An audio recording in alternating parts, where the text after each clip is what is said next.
আপনারা জানেন যে অভয়ার বাবা মার ডাকে 9ই আগস্ট নবান্ন অভিযান হয়েছিল। কমপ্লিটলি অরাজনৈতিক একটি কর্মসূচি এবং সমস্ত রাজনৈতিক দলকে আবেদন করলেও মূলত ভারতীয় জনতা পার্টির বিধায়ক, প্রাক্তন সাংসদ, যুব এবং মহিলা নেতারা তারাই বেশি সংখ্যায় দেখা গেছে। যদিও সাধারণ মানুষও কিছু ছিলেন, অস্বীকার করার কোনো উপায় নেই, যারা প্রত্যক্ষ রাজনীতি করেন না। এবং সেখানে সাঁতরাগাছি পয়েন্টে তেমন কোনো ঘটনা ঘটেনি, যদিও মিথ্যা মামলা হয়েছে জগাছা থানায়। হাওড়া ময়দানে অল্প বিস্তর হয়েছে, পুলিশ সামান্য জলকামানও ব্যবহার করেছে, সেখানেও মিথ্যা মামলা হয়েছে। রানীগঞ্জ থেকে দুজনকে তুলে আনা হয়েছিল, তারা জামিনও পেয়েছে। পার্ক স্ট্রিটে যা ঘটেছে আপনারা দেখেছেন। কলকাতা হাইকোর্ট হস্তক্ষেপ করেছে, আমাদের প্রমুখ অনেক বিধায়ক নেতা নেত্রীদের প্রাথমিকভাবে কলকাতা হাইকোর্ট রিলিফও দিয়েছে। একাধিক ফলস বানানো মামলা হয়েছে, এখনো 2-3 জন গ্রেপ্তার হয়ে আছেন। ওই দিন অভয়ার মায়ের উপরে, বাবার উপরে অত্যাচার হয়েছে। মায়ের উপরে অত্যাচারটা শারীরিক এবং যথেষ্ট গুরুতর, যা ইতিমধ্যে চর্চিত। হঠাৎ করে তার 2 দিন পরে কলকাতা পুলিশের বা মমতা পুলিশের বা বেঙ্গল পুলিশের কর্মরত অফিসারদের বাড়ির গৃহিণীদের নিয়ে, সহধর্মিণীদের দিয়ে একটি প্রোগ্রাম অর্গানাইজ করা হয়, কিন্তু বাইরে দেখানো হয় যে স্বতঃস্ফূর্তভাবে পুলিশের স্ত্রীরা পুলিশের উপরে ভীষণভাবে খারাপ খারাপ কথা বলা হচ্ছে, প্রধান বিরোধী দল করছে এবং মূলত আমার উপরে টার্গেট। বিরোধী দলনেতার মিছিল থেকে পুলিশকে লক্ষ্য করে জুতো দেখানো হচ্ছে।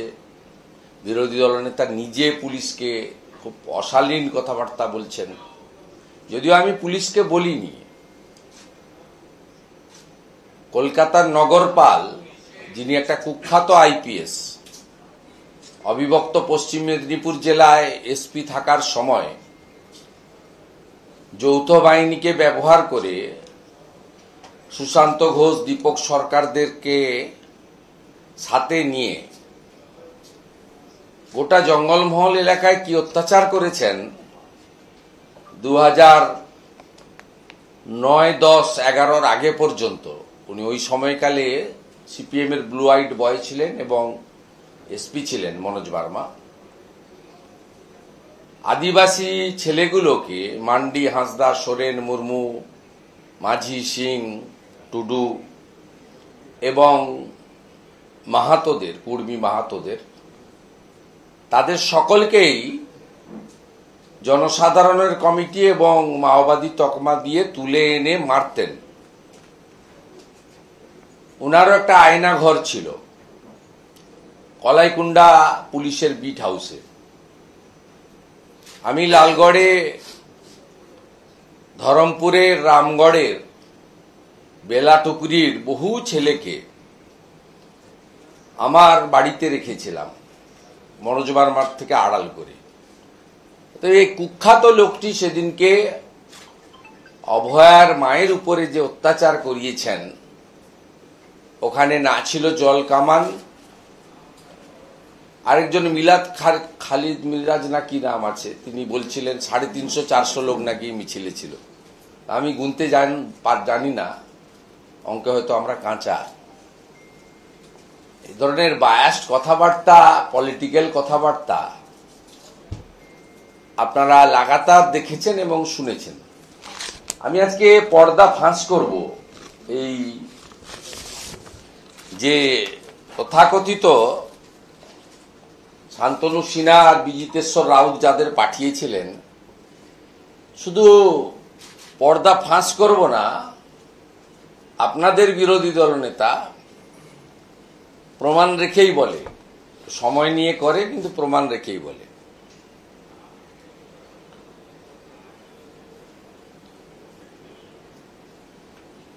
এই সংগঠনটা, এই যে মমতা ব্যানার্জির বাড়িতে যিনি বাজার করেন, শান্তনু সিনহা বিশ্বাস, তিনি তৈরি করেছেন। নামটা হচ্ছে পশ্চিমবঙ্গ পুলিশ আবাসিক মহিলা বৃন্দ, ভবানী ভবন, কলকাতা। কলকাতা পুলিশ এবং West Bengal police welfare committee এটা অর্গানাইজ করেছে। প্রেস ক্লাবে যাওয়ার আগে এদেরকে জড়ো করা হয়েছিল পিটিএস অডিটোরিয়ামে, পুলিশ ট্রেনিং স্কুল অডিটোরিয়ামে। PTS auditorium not to allowed by Joint CP headquarter, officially allotment 9, no memo, no DO. Press meet করার আগে এদেরকে ব্রিফ করেছেন শান্তনু সিনহা বিশ্বাস এবং বিজিতেশ্বর রাউত। দুজনই সম্প্রতি প্রমোশন পেয়েছেন অবৈধ, একজন এক্সটেনশন পেয়েছেন, ও পাট্টা আছে পরে বলছি। আর বিজিতেশ্বর রাউত তিনি এসআই থেকে ইন্সপেক্টরও প্রমোশন পেয়েছেন। এসব করছেন তো, চটি চাটছেন। আরেকটা লম্পট আছে, ওর নাম এখানে আমি দিচ্ছি না, শুনেছি একাধিক স্ত্রী ওর। এই সব লোক মিলে ওখানে অর্গানাইজ করেছেন। 3টে বাস আনা হয়েছে, সরকারি বাস, রুট নম্বর 230, সরকারি কিনা জানি না, রুট নাম্বার 230, যে বাসকে ওসি আলিপুর থেকে তুলে নিয়ে চলে এসছে রুট থেকে, দিয়ে ওসি আলিপুর ওই পিটিএস এ নিয়ে এসছে, ওখান থেকে ওদেরকে প্রেস ক্লাবে আনার জন্য।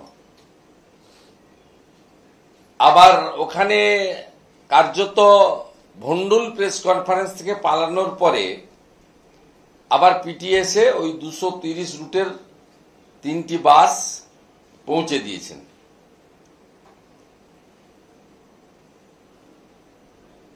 এবং একটি পুলিশের গাড়ি ব্যবহৃত হয়েছে, unofficial, issued by MTO PTS, যার নম্বর হচ্ছে WB04G9571। কলকাতা পুলিশের একটি গাড়ি WB04G9571। Police and police family are not entitled to press meet by মানে যা ওদের হ্যান্ডবুক আছে PRB and PRC WBSR, এই অনুযায়ী এরা প্রেস কনফারেন্স করতে পারে না। ইতিমধ্যে আমার লয়ার নোটিশ দিয়েছে, 3 দিন অতিবাহিত হয়েছে।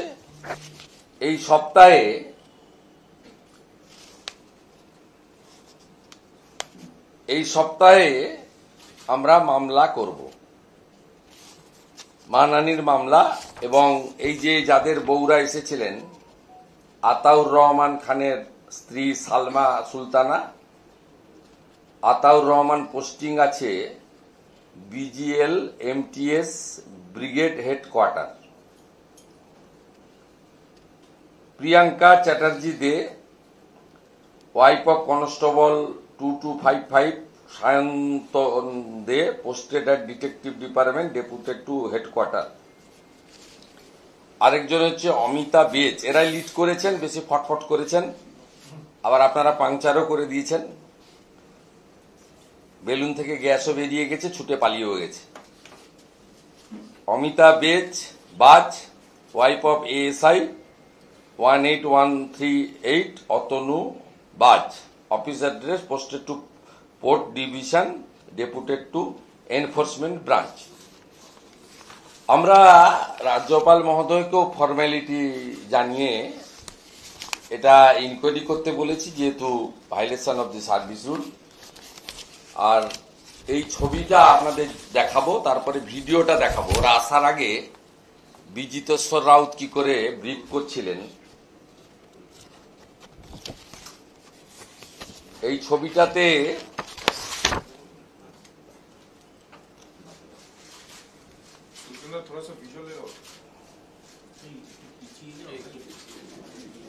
এইদিকেও দেখতে পাবেন, আপনি অন করুন।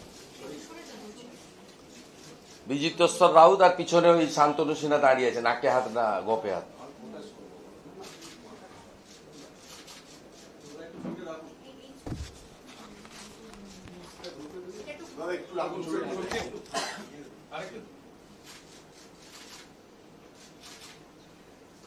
এটা দেখুন, এবার ভিডিওটা দেখতে হবে তো।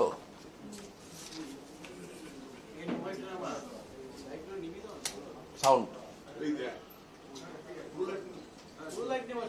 পুরো লাইট নেবেন, সাউন্ড কই?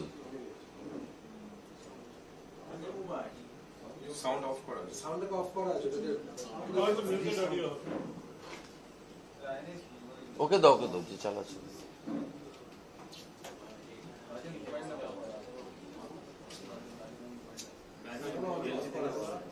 ভারতবর্ষের বিভিন্ন জায়গায় কিন্তু এটা বারবার কথাগুলো সারা পশ্চিমবঙ্গ ইনি বিজিতেশ্বর রাউত। বিভিন্ন জায়গায় কিন্তু কথাগুলো সারা পশ্চিমবঙ্গ ভারতবর্ষের বিভিন্ন জায়গায় কিন্তু কথাগুলো সারা পশ্চিমবঙ্গ ভারতবর্ষের বিভিন্ন জায়গায় কিন্তু বররা শেখাচ্ছে বউদের কি বলতে হবে। পশ্চিমবঙ্গ ভারতবর্ষের বিভিন্ন জায়গায় কিন্তু কথাগুলো সারা পশ্চিমবঙ্গ ভারতবর্ষের বিভিন্ন জায়গায় কিন্তু কথাগুলো সারা পশ্চিমবঙ্গ ভারতবর্ষের এটা পিটিএস অডিটোরিয়াম, যেখানে ওদেরকে ট্রেনিং দেওয়া হচ্ছে। ভারতবর্ষের বিভিন্ন জায়গায় কিন্তু কথাগুলো সারা পশ্চিমবঙ্গ ভারতবর্ষের বিভিন্ন জায়গায় কিন্তু পৌঁছে গেছে অলরেডি সব জায়গায়।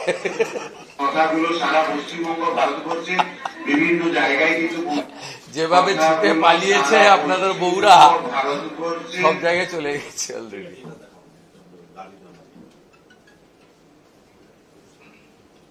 এই গাড়িটা ইউজ করা হয়েছে, কলকাতা পুলিশের গাড়ি।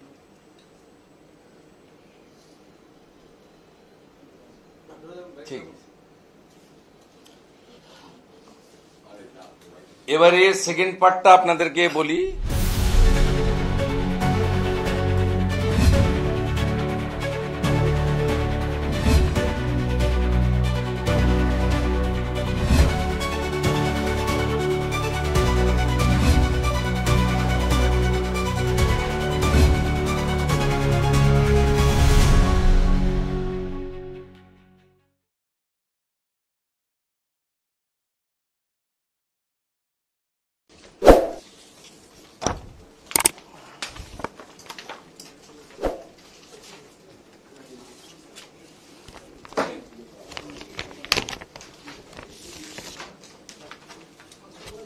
এই যে 21শে জুলাই ডিমভাত উৎসব হয়েছিল, তাতে পুলিশ ওয়েলফেয়ার বোর্ড, একটা সরকারি সংস্থা, কোনো পার্টির নয়, তাদের এই যে টি শার্ট, এই পুলিশ পশ্চিমবঙ্গে নির্বাচন করবে না এই পুলিশ নারী নিরাপত্তা দেবে? 21শে জুলাই দেখুন,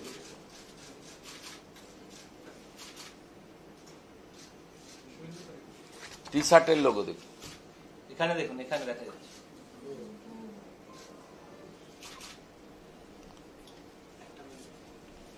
এইটা পরে ডিউটি করছে 21শে জুলাই। এদের বেতন কি তৃণমূল কংগ্রেসের পার্টির ফান্ড থেকে দেওয়া হয়, না আমার আপনার ট্যাক্সের টাকা থেকে দেওয়া হয়? কোন রাজ্যে পাবেন না এইভাবে রাজনীতিকরণ। যেটা ইম্পর্টেন্ট আপনাদেরকে বলি, সেটা হচ্ছে এই যার কথা বহু চর্চিত, যাকে নির্বাচন কমিশন ভোট এলেই শুধু সরায় তা নয়, 21-এর নির্বাচনে কোচবিহারে পাঠিয়ে দিয়েছিল, যদি ওখান থেকে যা অপকর্ম করার করেছেন। এই শান্তনু সিনহা বিশ্বাস, একে একটা এক্সটেনশন রাজ্য সরকার দিয়েছেন, 2 বছরের এক্সটেনশন দিয়েছেন। এটা হচ্ছে এক্সটেনশনের অর্ডার, এবং এই অর্ডারটা ইস্যু হয়েছে যেদিন এই অপকর্মটা করেছে সেই দিনই হয়তো, বা তারপরের দিন, 13/8/2025। ওনার রিটায়ারমেন্ট ছিল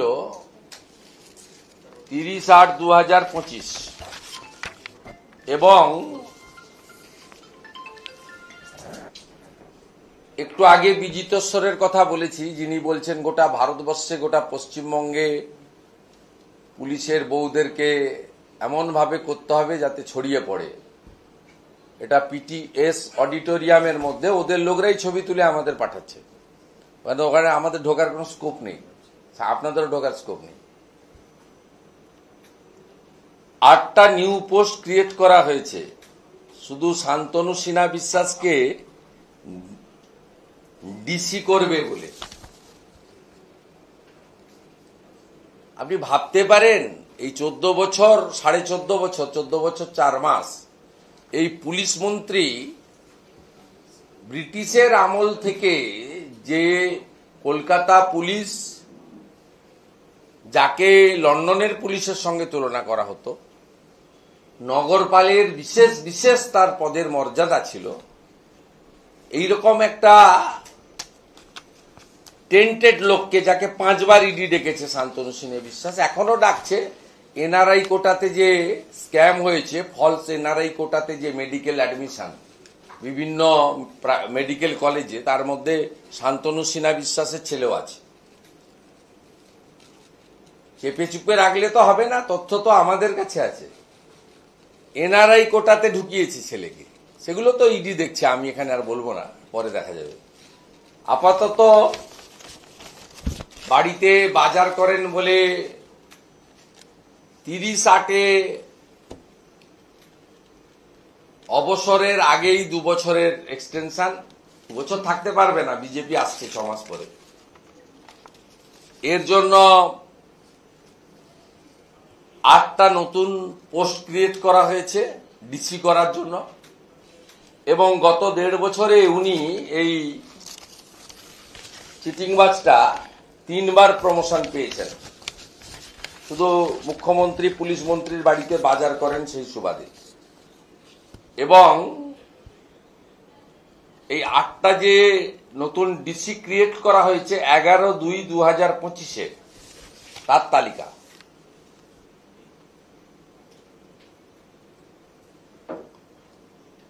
মুখে কোনো ভাষণ নেই, সব কাগজ কথা বলছে। এই যে 11/2/2025-এ 8টা ডিসি ক্রিয়েট করা হলো, 13/8/2025-এ ওনাকে 1.5 বছরে 3 বার প্রমোশন হলো, নতুন প্রমোশন হলো, করে ডিসি করা হলো 2 বছরের এক্সটেনশন দিয়ে।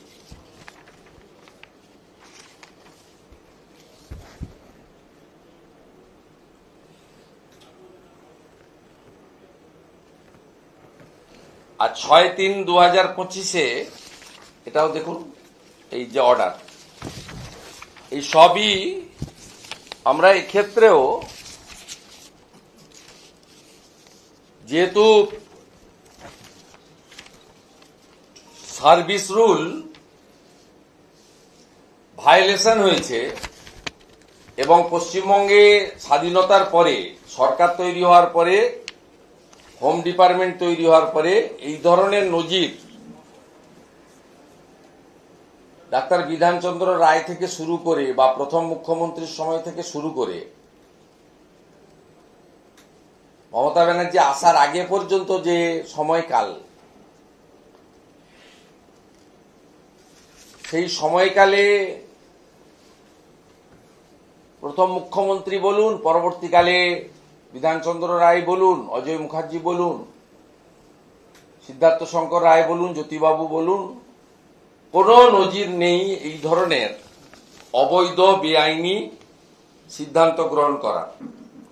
এবং এটা মহামান্য রাজ্যপাল মহোদয়, দেখবেন সব অর্ডারগুলোই হয় রাজ্যপাল মহোদয়ের অনুমোদনে, কিন্তু প্র্যাকটিক্যালি এই ফাইলগুলো রাজভবনেও যায় না, রাজ্যপালের অনুমোদনও লাগে না। রাজ্যপালের নামে অর্ডার বেরোলেও অনেকে কনফিউজড হন, অনেকে বলেন রাজ্যপাল এই বেআইনি কাজে সই করলেন কেন। আপনাদের মাধ্যমে তাদের জ্ঞাতার্থে জানাই, এই ধরনের ফাইল রাজভবনে যায় না এবং রাজ্যপাল মহোদয়ের অনুমোদনও লাগে না, কিন্তু সব অর্ডার এই গভর্নর হ্যাজ প্লিজ টু বলে লেখা হয়। এটা একটা প্রথা, কনভেনশন, এটাও ক্লিয়ার করে দিতে চাই। তাই এখানে honourable his excellency governor of West Bengal এর কোনো রোল নেই, কিন্তু যেহেতু সাংবিধানিক প্রধান তাই তাকে আমরা লিখিত কমপ্লেন করেছি। আগামী সপ্তাহে আমরা কোর্টে যাচ্ছি, মানে ওনার আগামী সপ্তাহে নয়, 30/8 অবসর, তার আগে যদি রাজ্য সরকার এই অবৈধ এক্সটেনশন এবং প্রমোশন প্রত্যাহার না করে তাহলে 30/8 পরে আমরা কোর্টে যাব। কোর্টে গেলে এটাও 26,000-এর মতো 32,000-এর মতো, এটাও আরেকটা নজির হিসেবে তৈরি হবে। যেহেতু বেআইনি কাজ করেছে, আমরা আশা করি কোর্ট বেআইনি কাজে হস্তক্ষেপ করবে, কিন্তু আমরা কোর্টে যাব। কোর্টে যাওয়ার জন্যই আমরা রাজ্যপাল মহোদয়কে লিখিত জানিয়েছি।